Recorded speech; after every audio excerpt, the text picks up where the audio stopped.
R$ 2 milhões e 2.340 dias, quase 6 anos e meio de suspensão. Essa é a pena que o relatório do inquérito sugere que seja aplicada ao John Textor. Nesse vídeo, eu vou colocar essa pena em contexto. Eu vou explicar o que é o relatório, como que as coisas vão se desenrolar a partir de agora e vou explicar como que o relator do inquérito chegou nesses números. A minha ideia aqui é informar, é esclarecer as questões mais técnicas do caso. Eu não vou deixar aqui a minha opinião, tá? O meu objetivo é contribuir para que você chegue na sua própria opinião com base em informações técnicas. Eu vou começar acalmando o coração dos botafoguenses e dizendo que não, o Botafogo não vai responder por nada nesse caso. Tudo aqui é sobre o John Textor, não envolve o clube. Bom, vamos lá. Nós estamos no final de um inquérito. O documento que foi publicado ontem, dia 5 de julho, é o relatório de um inquérito. Inquérito na Justiça Desportiva é instaurado quando é preciso verificar a existência de uma infração disciplinar. Do inquérito saem duas possíveis conclusões. Ou conclui-se que não houve infração e, consequentemente, arquiva-se esse inquérito, ou conclui-se que há elementos que podem evidenciar uma suposta prática de infração disciplinar, e foi o caso aqui do John Textor. O relatório concluiu que há infração disciplinar supostamente praticada pelo John Textor. A partir daí, o processo vai ser encaminhado à Procuradoria. E é a Procuradoria que vai decidir se vai apresentar uma denúncia ou não. O processo na Justiça Desportiva começa com uma denúncia da Procuradoria. Se a Procuradoria, ao analisar esse material, entender que de fato houve a infração, ela vai apresentar a denúncia ao tribunal e aí sim nós vamos ter um julgamento e aí o John Textor vai ter a oportunidade de se defender. Então, nesse momento, não há denúncia, não há processo. Essa pena de R$ 2 milhões e 6 anos e meio de suspensão é uma sugestão do relator do inquérito. Eu estou esclarecendo esse ponto porque eu vi algumas pessoas atropelando um pouquinho as coisas. Então, nesse momento, hoje, 6 de julho, não há processo, não há condenação, ok? Bom, e como que o relator do inquérito chegou a essa pena? Ele identificou o suposto cometimento de 3 tipos de infrações disciplinares diferentes e somou as penas das infrações para cada pessoa atingida com o suposto cometimento dessas infrações. Então, de novo, 3 tipos de infrações, várias vítimas, várias infrações do mesmo tipo sendo cometidas em relação a cada uma dessas vítimas. Somando tudo, chegou naquele número. Quais as infrações e quais as vítimas? Vamos lá. A primeira infração, ela é descrita no artigo 243F do CBJD, que é o Código Brasileiro de Justiça Desportiva. Esse artigo pune quem ofende alguém em sua honra por fato relacionado diretamente ao desporto. A pena prevista nesse artigo é de multa, que pode ir de 100 a 100 mil reais, e suspensão de 15 a 90 dias. Só nesse artigo de ofensa à honra são 6 pedidos de condenação. Cada um desses 6 com várias vítimas. Para cada condenação nesse artigo, ele atribuiu a pena de 50 mil reais e 45 dias de suspensão. Aí você multiplica isso por 6 e depois multiplica pela quantidade de vítimas, que vai variar de acordo com o caso. Isso tudo só para um artigo, que é o artigo que pune a ofensa à honra. As vítimas são Palmeiras, Grêmio, Bahia, Flamengo, Galo, São Paulo e Fortaleza. Além desses clubes, nós temos 5 atletas do São Paulo, 4 atletas do Fortaleza e 9 árbitros. Bom, eu falei que são 3 tipos de infrações, certo? A segunda infração está no artigo 221. Esse artigo pune quem dá causa à instauração de um inquérito por erro grosseiro ou por sentimento pessoal.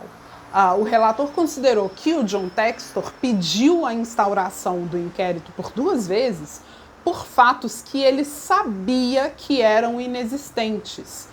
E logo depois dessa explicação aqui, sobre os números da pena, eu vou explicar por que desse entendimento, tá?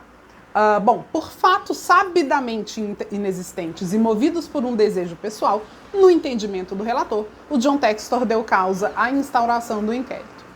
Esse seria o segundo tipo de infração, né? Por essa infração, o inquérito sugere a aplicação de uma pena de multa de R$100 mil e suspensão de 360 dias. O terceiro tipo de infração está no artigo 243A, que pune quem atua de forma contrária à ética desportiva com o fim de influenciar o resultado da partida, ou prova ou equivalente. O relator entendeu que o John Textor apresentou relatórios sem credibilidade, atentando contra a ética desportiva, com o objetivo de induzir em erro e influenciar resultados de partida. Por essa suposta infração, ele sugere a aplicação da pena de multa de R$100 mil e suspensão de 360 dias. Então, o número de R$2 milhões de multa e 2.340 dias de suspensão é o resultado desses 3 tipos de infração. Bom, como que ele chegou nesse entendimento de que o John Textor teria praticado essas infrações? Bom, o John Textor fez acusações de manipulação de resultados nos campeonatos de 2021, 22 e 23. Ele acusa árbitros de manipularem resultados, ele sugere que atletas também estariam envolvidos, ele fala de 109 partidas com suspeitas de manipulação, entre outros. Para sustentar essas acusações, o John Textor apresentou um relatório produzido pela empresa Good Game. Essa empresa afirma a confiabilidade do relatório em 99%. O relator considerou esse relatório uma prova imprestável. E o que seria uma prova imprestável? Vamos lá. Prova é algo que serve ao convencimento, algo que consegue demonstrar um fato alegado. Às vezes, a gente precisa de um conjunto de provas para provar alguma coisa. Uma prova só pode não bastar para provar um determinado fato. Mas quando se fala que uma determinada prova é imprestável, significa dizer que ela não se presta para provar aquilo que foi dito, nem mesmo se fizer parte de um conjunto de provas. Ou seja, aquela prova não pode ser utilizada para provar uma determinada alegação. Não se presta para o objetivo central. Portanto, imprestável. E por que o relator considerou o relatório apresentado como prova imprestável? O relator vai dizer que o método da Good Game depende demais de métricas quantitativas, dados de distância percorrida, de velocidade, de tempos de reação. O método dependeria demais dessas métricas para detectar as anomalias. Na opinião do relator, é possível que esse tipo de abordagem acabe ignorando alguns fatores contextuais, como estratégia do time, instrução para jogadores, mudanças táticas durante a partida. Tudo isso poderia afetar as métricas de desempenho. Então, sustentar demais a análise em métricas quantitativas, na opinião do relator, seria um reducionismo, seria ignorar as complexidades de um jogo. Aí, além disso, o relator fala bastante sobre o fato de a Good Game não detalhar os algoritmos específicos de inteligência artificial que utiliza, nem os critérios que utiliza para classificar os lances como anormais ou suspeitos. Então, como não haveria uma transparência na metodologia, fica difícil confiar. E aí, até por consequência dessa falta de transparência, a interpretação do relatório pode parecer muito subjetiva. Fica difícil distinguir entre um erro involuntário e uma ação deliberada. O relator vai apontar também para o fato de que não há menções no relatório de verificações externas, não há revisão por especialistas externos. Então, essa falta de revisão por pares também é outro fator que acaba diminuindo a confiabilidade no relatório. Enfim, há outras questões levantadas pelo relator, pelo auditor, né, questionando a metodologia do relatório. Ele é bem duro nesse sentido, sabe? Ele vai dizer que o que ele percebe ali é uma total falta de credibilidade, quase uma irresponsabilidade. Em um trecho bastante forte, ele vai dizer o seguinte, eu vou até pegar aqui para vocês, só um momentinho. Vai dizer o seguinte, olha, os sistemas se mostram como pretensas soluções milagrosas que, na realidade, não passam de fantasias tecnológicas. A ideia de que um algoritmo pode alcançar justiça absoluta no esporte é, infelizmente, um sonho. A confiança depositada nesses métodos pela Good Game é, na melhor das hipóteses, uma ilusão quase bem intencionada e, na pior, o artifício na tentativa de ludibriar as entidades esportivas. Fecho aspas. Então, ele descarta completamente o relatório. Por isso que o relatório é considerado prova imprestável. E aí, uma vez que o John Textor acusou de manipulação de resultados em 3 edições do Campeonato Brasileiro, sabendo que o relatório que ele apresentou não seria suficiente para provar todas as acusações que ele fez, de acordo com o relator, ele entende que isso tudo gerou uma onda de desconfiança que afetou profundamente a integridade da competição. São ações que desestabilizaram clubes, atletas e árbitros. E aí a conclusão foi de cometimento das infrações que eu mencionei aqui nesse vídeo para vocês. E aqui cabe só mais um esclarecimento. O relator fala de falsa comunicação de crime e determina a comunicação deste inquérito à Polícia Civil do Rio de Janeiro, de São Paulo, ao Procurador-Geral de Justiça do Rio de Janeiro. Ele determina o encaminhamento a esses órgãos porque ele entende que, em tese, houve cometimento não só de infração desportiva, mas também de crime. Aí já sai da esfera da justiça desportiva. Não é a justiça desportiva que vai se debruçar sobre eventual cometimento de crime, ok? Para finalizar, depois que tiver uma eventual denúncia, julgamento, recurso, depois que finalizar tudo, imaginemos um cenário em que ele é condenado. Uma das perguntas que eu recebi, inclusive agradeço demais a colaboração de vocês para montar esse vídeo aqui.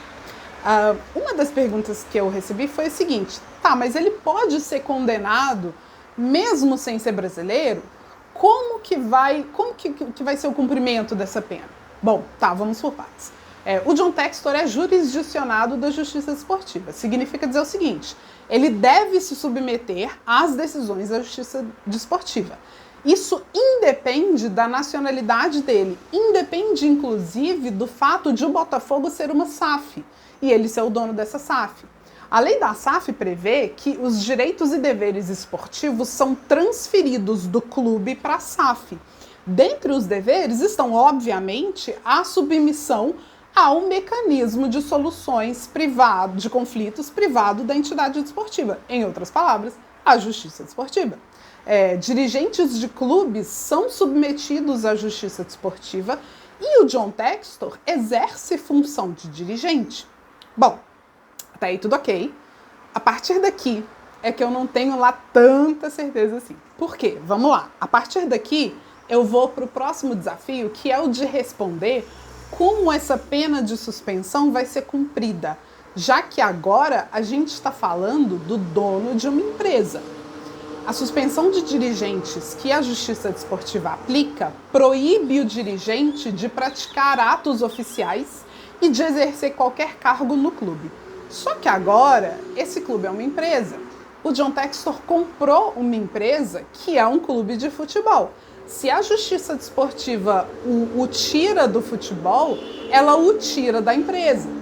Mas como eu disse, ele é jurisdicionado da Justiça Desportiva, portanto ele tem o dever de acatar as decisões da Justiça Desportiva. Mas eu quero observar como que isso vai ser feito no caso de uma SAF. Se o tratamento vai ser basicamente o mesmo de um dirigente de uma associação, que honestamente, que é o que eu acho que vai acabar acontecendo. Mas eu também acho que isso pode vir a ser questionado. Enfim, vamos observando. Gente, vídeo enorme. Mas assim, não tinha jeito de ser diferente. Se eu deixei alguma dúvida de vocês para trás, me avisa, por favor, que eu tento responder. E, enfim, se você gostou desse vídeo, se te ajudou de alguma forma, compartilha, por favor. Me ajuda aí, tá? Obrigada!